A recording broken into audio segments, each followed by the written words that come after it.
सर्वेभ्यो नमो नमः। अतिशय संस्कृतम क्लासेज में आप सभी का स्वागत है। आज हम लोग नीति शतकम के अंतर्गत 287 नंबर प्रश्न से अध्ययन करना प्रारंभ करेंगे। 286 तक हम लोगों ने टेस्ट सीरीज हल कर ली है। चलिए आगे प्रारंभ करते हैं। 287 नंबर का प्रश्न है, कथन कारण पठित्वा समीचीन उत्तरम ददतु, यानी कि कथन और कारण को पढ़कर समीचीन उत्तर देना है। कथन है, प्रायः अधम मध्यमोत्तम गुणाः संसर्ग शक्त्या एव जायते। प्रायः अधम मध्यम और उत्तम गुण संसर्ग शक्त्या यानी कि संसर्गवश संगतिवश उत्पन्न होते हैं। ये कथन का अर्थ है। अब कारण पढ़ते हैं। सत्संगति कथय किम न करोति पुंसाम, सत्संगति क्या नहीं कर सकती है मनुष्यों का। अब कथन और कारण हमने पढ़ लिया। अब हम लोग ऑप्शन देखते हैं। का कथन सत्यम कारणम असत्यम, तो ये तो गलत है। कारण और कथन दोनों सही हैं। खा कथन सत्यम कारण कथनस्य भावम न प्रकटयति, कथन सत्य है परंतु कारण कथन का भाव प्रकट नहीं करता है। ये भी मुझे सही नहीं लग रहा है। ग नंबर है, कथन सत्यम परंतु कारण कथन विपरीतार्थी, यानी कि कथन सत्य है परंतु कारण और कथन दोनों विपरीतार्थी हैं। ऐसा भी नहीं है। घ नंबर है, कथन कारण उभे सत्यम, ये बात इतनी सही है, दोनों सत्य हैं। कारण कथनस्य भावम प्रकटयति, कारण कथन का भाव प्रकट करता है, ये भी सही है। यानी कि आपका घ नंबर उत्तर सही है। एक तो पहली बात, कारण और कथन दोनों सही है, और कथन का भाव प्रकट कर रहा है कारण ना, कि सत्संगत से ही उत्तम मध्यम और अधम गुण उत्पन्न होते हैं। ये सही बात है। मतलब कि हम जैसी संगत करेंगे हमारे गुण वैसे ही हो जाएंगे। 288 नंबर प्रश्न है, पुत्रः कलत्रम च मित्रम। तीन चीजें हैं, पुत्रः कलत्रम च मित्रम एतत्त्रयम् जगत के लभन्ते। पुत्र, कलत्र और मित्र, इन तीनों को इस संसार में कौन प्राप्त करते हैं। का सुचरितैः खा ये हितमिच्छन्ति गा पुण्यकृतो घायते सर्वे। तो उत्तर है, हमें श्लोक के अनुसार चलना है। पुण्यकृतो, जो पुण्यवान लोग होते हैं, जो पुण्य किए रहते हैं, उन्हें अच्छा पुत्र, अच्छा मित्र, अच्छी पत्नी संसार में प्राप्त होती है। ऐसा श्लोक में आया हुआ है नीति शतकम के। 289 नंबर प्रश्न है, रिक्त स्थान पूरयतु। पूरयतु होगा, रिक्त स्थान की पूर्ति कीजिए। प्रीणात यह सुचरितैः पितरम सह। अब इसके आगे रिक्त स्थान की पूर्ति करनी है। का पुत्रम, खा मित्रम, गा भार्या और घा राजा। तो 289 नंबर प्रश्न में क्या होगा, इसमें होगा पुत्रम। प्रीणात यह सुचरितैः, जो अच्छे चरित्र वाला होता है। पितरम सा पुत्रो, वैसे श्लोक में पुत्रो दिया है, ये मिसप्रिंट हो गया है, पुत्रम लिख गया है, तो होगा ऑप्शन का ही, पुत्रो। चलिए अगला देखते हैं हम लोग। 290 नंबर पे आ गए। यद भर्तृरेव हितमिच्छन्ति, यद भर्तृरेव हितमिच्छति तत्, खाली स्थान भरना है। का मित्रम, खा कलत्रम, गा बंधुजना, घा पितरम। तो जो भर्तृरेव पति का हितम इच्छति, हित चाहती है, वह है। तो पति का हित चाहने वाली कौन हो सकती है, कलत्रम। कलत्र का अर्थ यहाँ पर पत्नी से लिया गया है। अगले प्रश्न पे चलते हैं। 291 नंबर प्रश्न है, यो आपदि सुखे च समक्रियम तत् कः, जो विपत्ति में और सुख में समक्रियम यानी कि समान रहने वाले होते हैं, वह कौन है? ऐसे व्यक्ति जो आपत्ति में और सुख में आपके साथ समान व्यवहार करते हैं, वह कौन है? का सेवक जना, खा मित्रम, गा कलत्रम, घा विद्या। तो 291 नंबर में क्या होगा? इसमें होगा मित्रम, यानी कि वही मित्र है। मित्र की पहचान कब होती है? विपत्ति आने पर। तो जो आपत्ति में और सुख में समान भाव रखे, ऐसा नहीं कि विपत्ति आ जाए हमारे ऊपर तो मित्रता समाप्त कर दे, नहीं तो फिर वो मित्र मित्र नहीं है, ऐसा श्लोक में आया हुआ है। तो समक्रियम तत्का तत् मित्रम। 292 नंबर प्रश्न है, पुत्र इति पदे प्रकृति प्रत्यय स्तः। पुत्र इस पद में प्रकृति प्रत्यय बताना है। का पुत्र धन त्रय धन का, बहुत पूछा जाता है पुत्र का प्रकृति प्रत्यय। खा पुत्र धन त्रय धन कन, गा पुत्र धन त्रा धन का, घा पुत्र धन त्रा धन कन। तो इसमें 292 नंबर में उत्तर होगा का पुत्र धन त्रय धन का। देखिए पुत्र में त्रय धातु है, त्रय धातु रक्षा के अर्थ में। 293 नंबर प्रश्न है, एको देवः केशवो वा शिवो वा हयेकं मित्रं भूपतिर्वा यतिर्वा एको वा सह पत्ने वा वने वा हयेका भार्या सुंदरी वा दरी वा। प्रस्तुत श्लोके अलंकारो वर्तते। इस श्लोक में अलंकार है का यमक, खा श्लेष, गा संकर, घा अनुप्रास। तो ऐसा लगता है कि इसमें यमक होगा, नहीं श्लेष होगा, लेकिन इसमें अनुप्रास अलंकार है। कौन सा? अनुप्रास। बड़ा प्रसिद्ध श्लोक है और इसमें अनुप्रास अलंकार है, ये ध्यान रखना।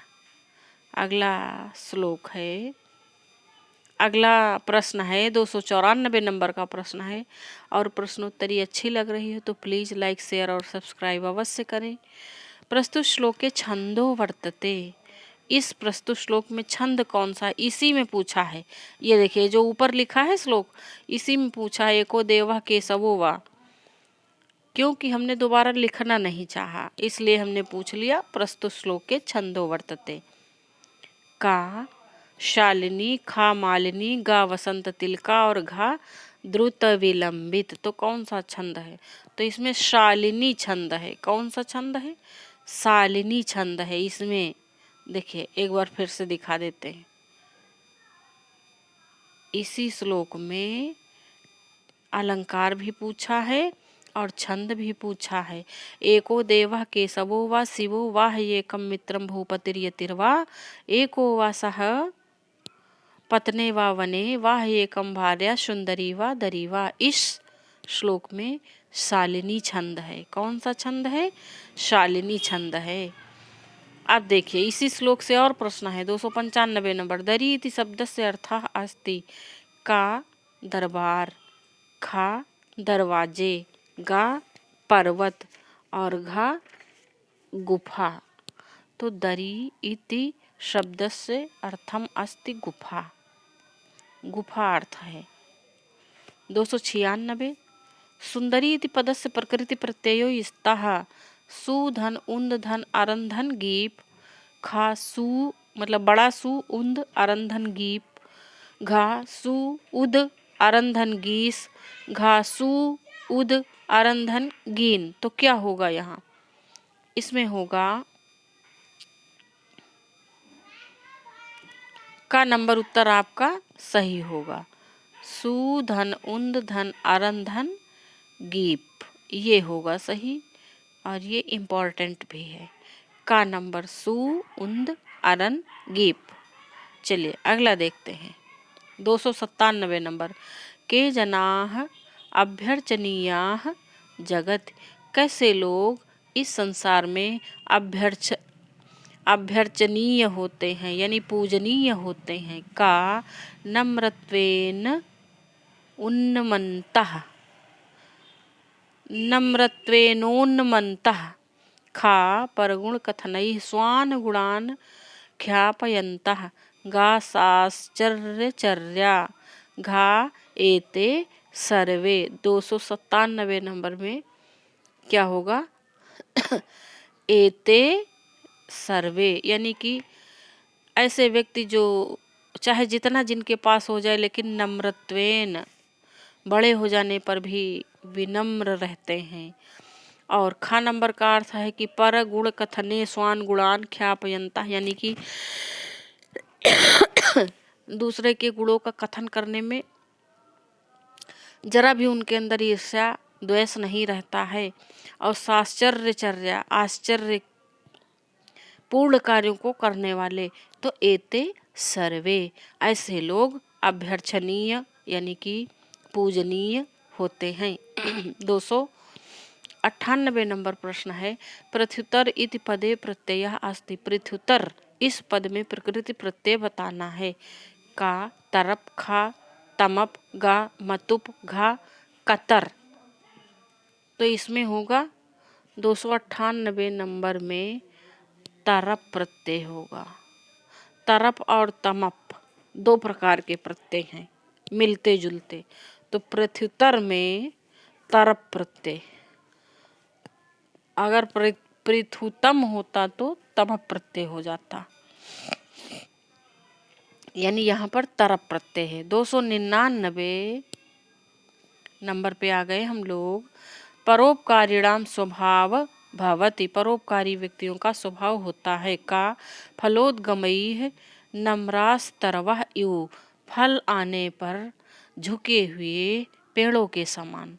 खा, नवाम्बुभिः दूर विलंबिनः वत्, जल से भरे हुए दूर तक लटके हुए बादलों के समान। गा, द्वौ अपि सत्यम, घा, केवल का। तो 299 नंबर में क्या होगा? द्वौ अपि सत्यम, जो परोपकारी लोग होते हैं वो फल से लदे हुए पेड़ों के समान नम्र और झुके हुए होते हैं। भाई फल जब लगा रहेगा कस के तो पेड़ झुका रहेगा ना, वैसे ही परोपकारी लोग होते हैं। और ये भी 2 नंबर भी सही है। नवाम्भु भी पानी से भरे हुए लदे हुए बादलों के समान दूर तक लटके हुए होते हैं। चलिए आगे चलते हैं हम लोग।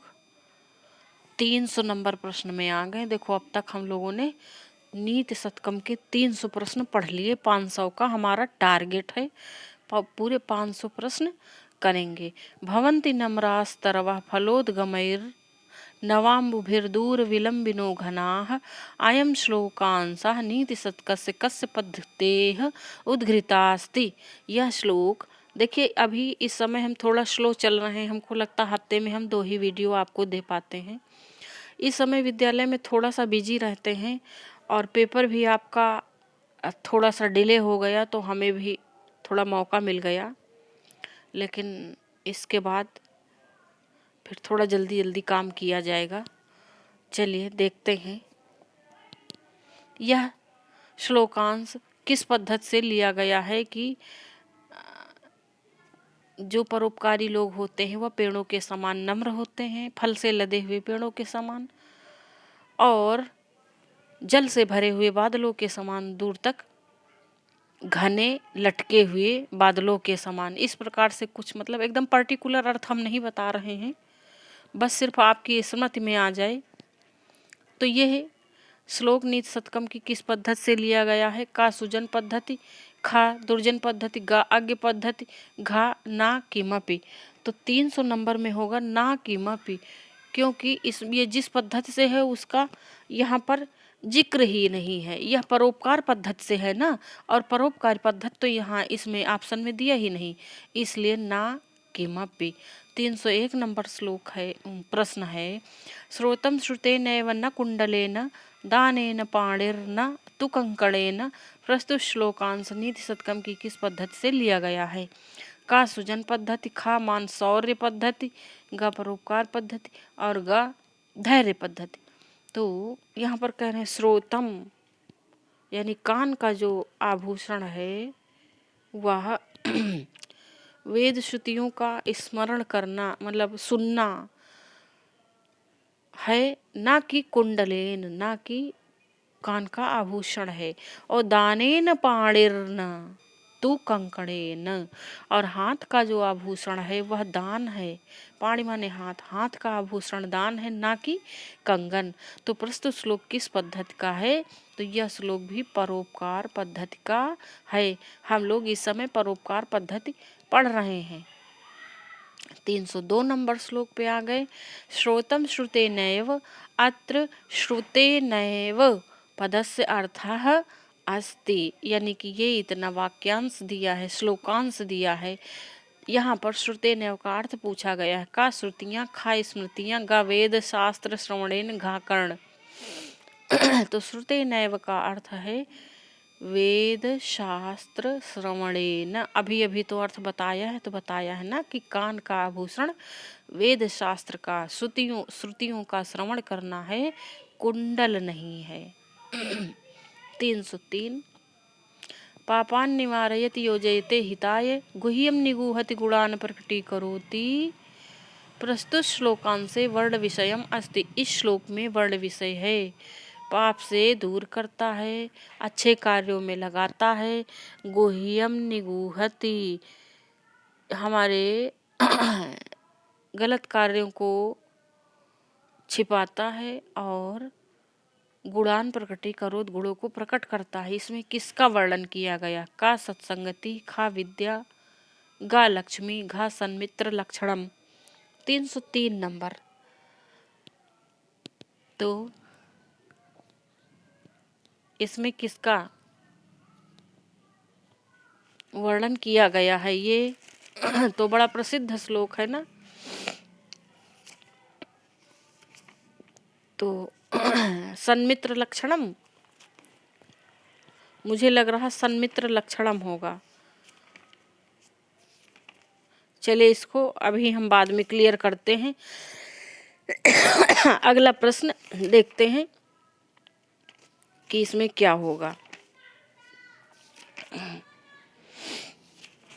और मेरे हिसाब से सन्मित्र लक्षणम ही होगा। पूरा श्लोकांश मुझे याद नहीं आ रहा है। अच्छा हाँ, पापान निवारयति योजयते हिताय गुह्यम निगूहति गुणान प्रकटी करोति आपदगतम न च जहाति ददाति काले सन्मित्र लक्षणमिदम निगदन्ति संतः। संतों ने सन्मित्रों के ये लक्षण बताए हैं, यानी कि वर्ण विषय होगा सन्मित्र लक्षणम।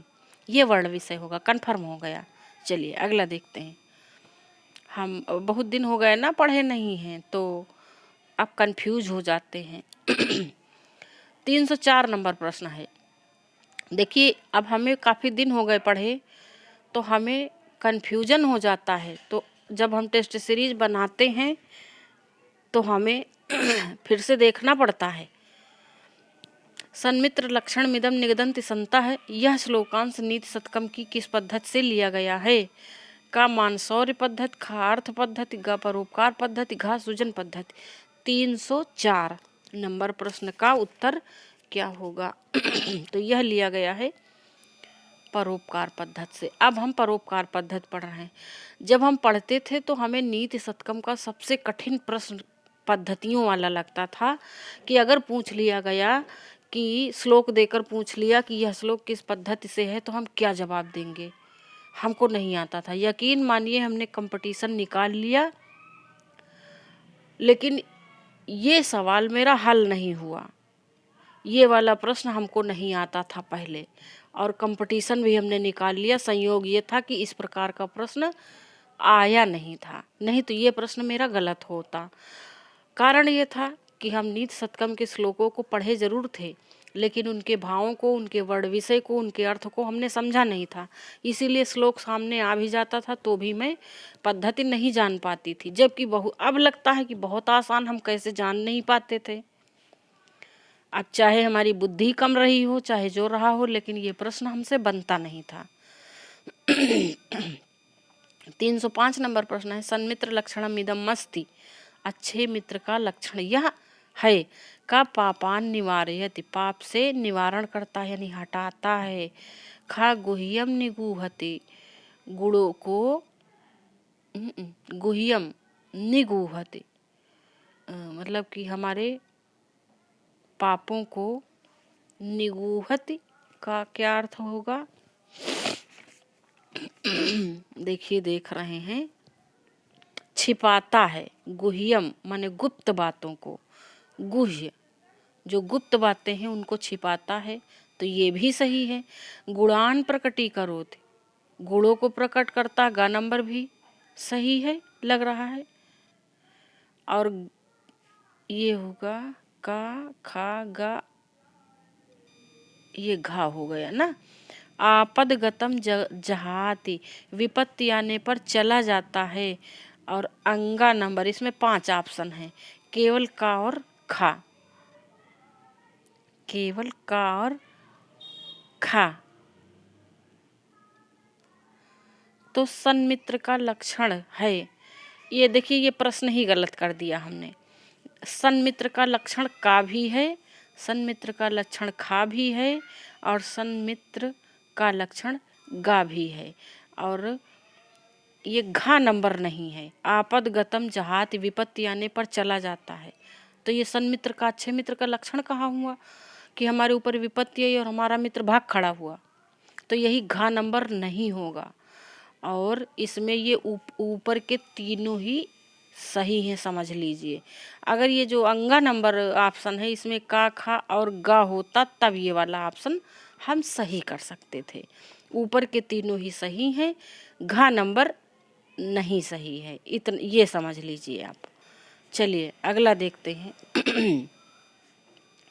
306 नंबर प्रश्न है, सन्मित्र लक्षण मिदम नास्ति, अच्छे मित्र का लक्षण यह नहीं है। का आपदगतम न ददाति काले, खा गुणान प्रकटीकरोति, गा गुह्यम निगूहति, घा पापान निवारयति। तो इसमें नहीं पूछा है, तो इसमें का नंबर ही नहीं है। कैसे? आपदगतम न ददाति, आपत्ति आने पर नहीं देता है, यानी कि हमारी विपत्ति के समय में हमको नहीं देता है। तो विपत्ति के समय में तो अच्छा मित्र देता है ना, यानी का नंबर ही अच्छे मित्र का लक्षण नहीं है। बाकी खा नंबर भी है, गुणान प्रकटीकरोति, गुह्यम निगूहति, यानी हमारी गुप्त बातों को छिपाता है, पापान निवारयति, पाप से बचाता है। खा, गा और घा तीनों सन्मित्र के लक्षण हैं, लेकिन यहाँ पर नहीं पूछा गया है ना, तो का नंबर सन्मित्र का लक्षण नहीं है और का नंबर ही उत्तर है। 307 नंबर प्रश्न है, दिनकरो कस्य विकची करोति, दिनकर किसे विकची करोति, यानी कि खिलाता है। का चंद्रो, खा पद्माकरम, गा कैरव चक्रवालम, घा कुमुदनी। तो जो दिनकर है वह कैरव चक्रवालम नहीं, दिनकर, दिनकर विकसित करता है। दिनकर यानी, दिनकर माने सूर्य, तो सूर्य विकची करोति, दिनकरो विकची करोति पद्माकरम, ऐसा श्लोक में आया है नीति शतकम के। पद्माकरम श्लोक है, पद्माकरम दिनकरो विकची करोति, चंद्रो विकासयति कैरव चक्रवालम, नाभ्यर्थितो जलधरो अपि जलम ददाति, संतः स्वयं परहिते विहिताभियोगा, ऐसे करके श्लोक है। तो यहाँ पर 307 नंबर प्रश्न का उत्तर होगा पद्माकरम। चलिए आगे चलते हैं। 308 नंबर प्रश्न पे हम लोग आ गए। चंद्रः कस्य विकासयति, चंद्रमा किसको विकसित करता है, खिलाता है। का कैरो चक्रवालम, खा पद्माकर चक्रवालम, गा रजनी चक्रवालम, घा तारा चक्रवालम। तो चंद्रः विकासयति कैरव चक्रवालम, इसका ध्यान देंगे। पद्माकरम दिनकरो विकची करोति, जो पद्माकर होता है यानी कमल होता है, उसको खिलाता है सूर्य। और जो चंद्रमा होता है वह कैरव चक्रवालम यानी कि कुमुद समूह को खिलाता है। चंद्रमा कुमुद समूह को, सूर्य कमल को, इतना याद रखेंगे। 309 नंबर प्रश्न है, निम्नलिखितेषु रिक्त स्थान पूरयतु। खाली स्थान दिया, स्वयं परिहिते विहिताभियोगाः। नाभ्यर्थितो स्वयं परिहिते विहिताभियोगाः। सन्तः स्वयं परिहिते विहिताभियोगाः। सज्जनः स्वयं परिहिते विहिताभियोगाः। जलधाराः स्वयं परिहिते विहिताभियोगाः। क्या होगा? 309 नंबर प्रश्न में होगा सन्तः स्वयं परिहिते विहिताभियोगाः, ऐसा होगा। सज्जन स्वतः परहित संपादन में कटिबद्ध रहा करते हैं। संतः स्वयं, अब संतः और सज्जनः का लगभग एक ही मतलब है, लेकिन आपके श्लोक में संतः शब्द आया है, इसलिए सही क्या होगा? संतः ही होगा। और श्लोकांश की पूर्ति होगी संतः स्वयं परिहिते विहिताभियोगाः। चलिए आगे चलते हैं हम लोग। 310 नंबर प्रश्न है, 6 बज गया है। पद्माकरम दिनकरो विकची करोति, चंद्रो विकासयति कैरव चक्रवालम, नाभ्यर्थितो जलधरो अपि जलम ददाति, संतः स्वयं परिहिते विहिताभियोगाः। प्रस्तुत श्लोके अलंकारो वर्तते, यानी कि अयाचित जो सूर्य है कमल समूह को खिलाता है, फिर जो चंद्रमा है वह कुमुद समूह को विकसित करता है। अप्रार्थित यानी कि बिना मांगे जलधर जो होता है वह जल देता है, बादल जल देता है। तो जो संतः टाइप के लोग होते हैं, सज्जन स्वतः परहितः यानी कि सज्जन स्वयं परहित दूसरे के हित के संपादन में लगे होते हैं, ये श्लोक का अर्थ है। तो इस श्लोक में अलंकार कौन सा है? का प्रतिवस्तु उपमा, खा क्रिया दीपक, गा अर्थांतरन्यास और घा ना केमा पे। तो इसमें होगा अर्थांतरन्यास। अर्थांतरन्यास क्यों होगा? हमने अर्थांतरन्यास का एक मोटा मोटा आइडिया बताया था कि जब भी सामान्य कथन के द्वारा समर्थन हो विशेष कथन का, तो अर्थांतरन्यास अलंकार होगा। यहाँ पर सज्जनों का अयाचित परोपकार धर्मत्व सामान्य कथन है, और इस सामान्य कथन के द्वारा सूर्य, चंद्र और मेघ के अयाचित परोपकार रूप जो विशेष कथन का समर्थन किया गया है, अतः अर्थांतरन्यास अलंकार है प्रस्तुत श्लोक में। चलिए आगे चलते हैं। और ये लास्ट प्रश्न है इस प्रश्नोत्तरी का नंबर है प्रश्न है कैरव, ये रा है और वाह है, खा जैसा लिख गया। कैरव चक्र वालम पदस्य अर्थः अस्ति। कैरव चक्र वालम, रा और वाह है। कैरव चक्र वालम पद का क्या अर्थ है? का तारा समूह, खा कमल समूह, गा कुमुद समूह, घा पुष्प समूह। तो कैरव चक्रवालम का अभी तो हम अर्थ बता चुके हैं ना। तो कुमुद समूह, कुमुद का समूह। अब कहो कुमुद क्या है? तो कुमुद उसको कहते जो सफ़ेद सफ़ेद कमल जैसी होती, सफ़ेद सफ़ेद, उसको कुमुद कहते, कुमुदनी। तो ये थी आज की प्रश्नोत्तरी कैसी लगी हमें कमेंट करके अवश्य बताएं। लाइक करें, शेयर करें, सब्सक्राइब करें। आज यहीं तक, धन्यवाद।